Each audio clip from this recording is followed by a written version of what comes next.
We got the Broncos beating the Packers 34-26. Broncos with the sole possession of the 1 seed in the AFC. And I think Bo Nix, like you just hinted at, probably played, I think, the best game of his career going against the Packers defense. Yes, that lost Micah Parsons with an ACL injury. One of 2 notable ACL injuries today. We'll get to the other one later with Patrick Mahomes. But I thought he had a lot of plays out of structure that were great plays. He had a couple frustrating moments, but I also just thought he had some unbelievable throws. Probably one of the best games as far as success rate and dropback success rate, or dropback success rate and EPA per dropback, net yards per attempt, 8.9.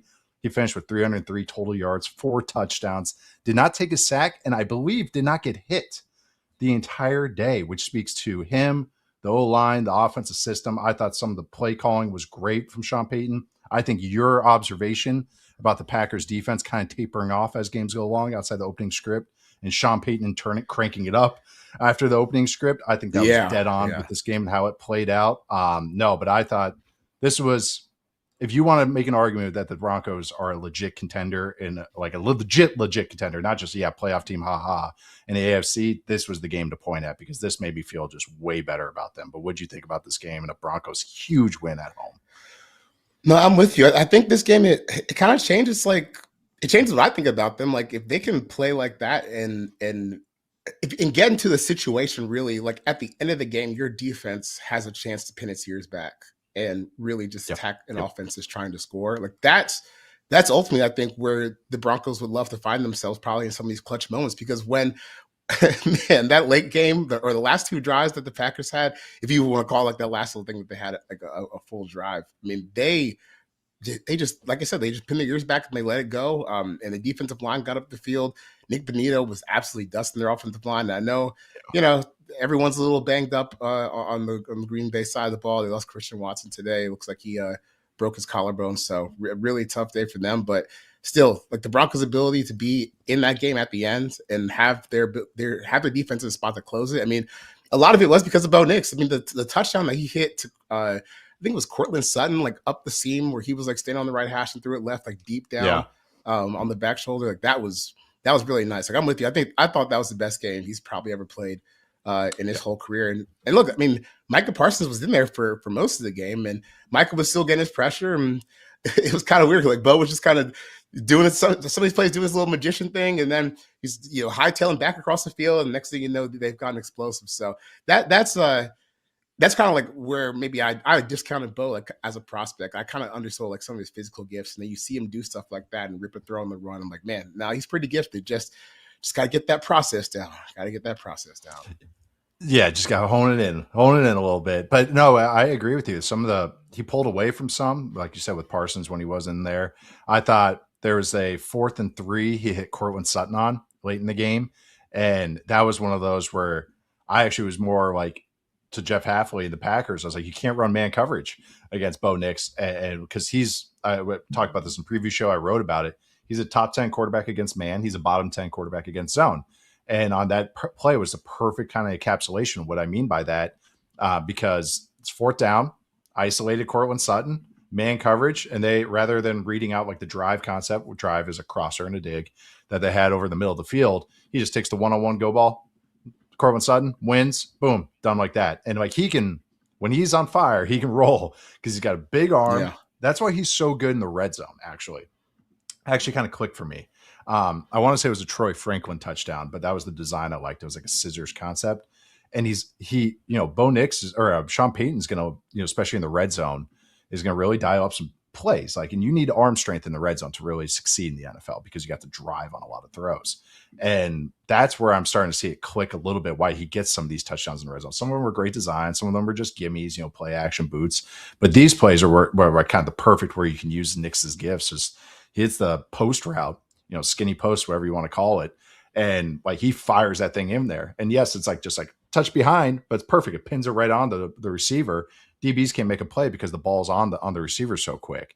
So like you said, Andy can run around a little bit. I thought, the Packers just had some sloppy moments. Like we had a Matt LaFleur emotional challenge. Wicks bobbles the ball. Riley Moss intercepts it. The 3rd and 3, they get a stop on the sprint out in the red zone. And then they have 12 on the field. because the guy's running on late. You know, it was just after that injury happened, after that interception to Christian Watson on the deep ball, he gets hurt. Patrick Surtain makes a great play on it. Then it just all unraveled from there. And that's when the Packers were up 9. We're up 2 scores. And we're trying, and this is Christian Watson. This is Jordan Love, the Kobe guy all the way. You could sometimes call him a sociopath. Is that he's just going for the kill shot there. Yeah, untrustworthy. And you love him for he makes the fadeaway throws of Romeo Dobbs, but then sometimes this is the double-edged sword of how he plays and what their offense system is like, especially when they couldn't just run the ball. But no, I really did think that this is to win this type of game again for the Broncos. And it's not like, you could say, they won at home, but it's like, yeah, but they're the 1 seed. They might get all their games at home. So I don't know. This was more complete. I feel better about the offense in this game because I respect the Packers defense more than maybe other defenses that they played against. Yeah. And I think one thing that's kind of cool here for the Broncos defense is, man, Jordan Love is not the quarterback that I would pick to play against in that scenario. I mean, just the way that he can rip off explosives and like the physical ability he has throwing the ball and getting away from pressure. And they just shut that down on the last 2 drives, like when they needed to. So, hey, that's what the big time defenses do. That's what they didn't do last time they were in the playoffs. So, yeah, like you said, like we've been saying, this changes the scope of what I think is possible for them. I thought they were just, not because I was thinking about like what's a good comparison for them. And I was thinking like 2019 Titans. Like, no, that's way too rude. That's way too rude. They're definitely better than those. For sure. Because the defense is legitimately that team, but still, and that team was so explosive on offense. Yeah. This is a Super Bowl contender for sure. Definitely a Super Bowl contender. Yeah, I know. It's just that every AFC team starting. You said about 12-2 team. Yep. I know that, but you got to feel good about them. Like that's the thing. It's like I don't know, but they're putting more positive performances. I mean, after that Thursday night game against the Raiders, they've really kind of swallowed their pride a little bit. I'm curious if there's a study, if there is some splits that I can maybe look at. But really, since they took that little mini bye and got kind of embarrassed at home, remember they were getting booed at home. And ever since then, I feel like the offense has kind of found its way. It's not all perfect, but no offenses are perfect. But man, this is perfect for them and how they have to win this year. And I think it just definitely works for them. And I thought on the other side of the ball, their defense is their defense. They make it hard. The Packers offense is a juggernaut. Like I know, like they're so hard to stop. And I know they kind of tapered off it throughout this game, but they're just hard to stop for 4 quarters over and over to stop them getting explosive, stop them hitting big plays. And man, they can do a lot of the hard stuff that Broncos defense. Jordan Love was nailing those outbreakers. And I was like, oh, they got him, but then just kind of just tighten down. Sweet Josh Jacobs catch, by the way, on that touchdown. That was pretty sick. And Riley Moss finally got rewarded on a play. He got another BS pass interference or defensive holding. And then he actually finally finished with an interception. So it's like, we told you, he's actually pretty good, guys. I swear Riley Moss is good. I swear. Yeah, he's good. He's a good player. Yeah. Unfortunately, he just plays across a first ballot Hall of Famer. And I right. It's just you're gonna get thrown out more than Patrick Surtain. I don't know. That's just the name of the game. But even like the plays that the Packers made, I thought like sometimes they showed off like the quality of the Broncos defense, like that ridiculous touchdown catch that Josh Jacobs had.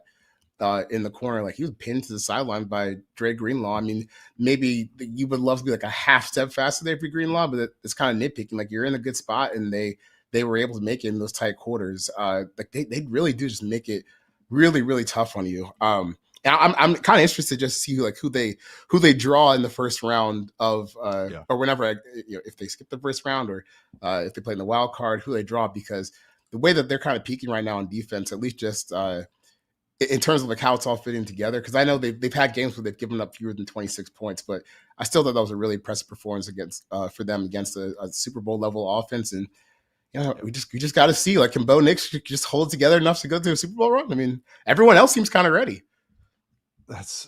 Yeah, right. And I mean, the rest of the AFC is just so up and down. So every team just feels so Jekyll and Hyde, which we're going to talk about game after game. The Packers still have a 93% chance to make the playoffs. Not going to be the 1 seed. If they win next week, they have the Bears, the Ravens, and Vikings. Basically, if they win, they're in. They have basically just one of these games and they win. They can still host, about 50-50 shot of hosting. And then, the Broncos are just sitting in prime spot. in the AFC. It's funny when you look at the New York Times Athletics playoff probabilities and which links crash. You can tell which fan bases are a little excited when they're looking or a little sad. Like like the Chiefs one crashed right after they lost because I was trying to look it up and I was like, oh, I think a lot of people are looking at that 0% and celebrating. But no, Broncos going to be, just going to be a big, big team to watch in the playoffs. I think this was it felt like their most legit win this season. And I'm just feeling better about them every time, especially since that little Thursday night game against the Raiders. They've really been turning it on, especially both sides of the ball.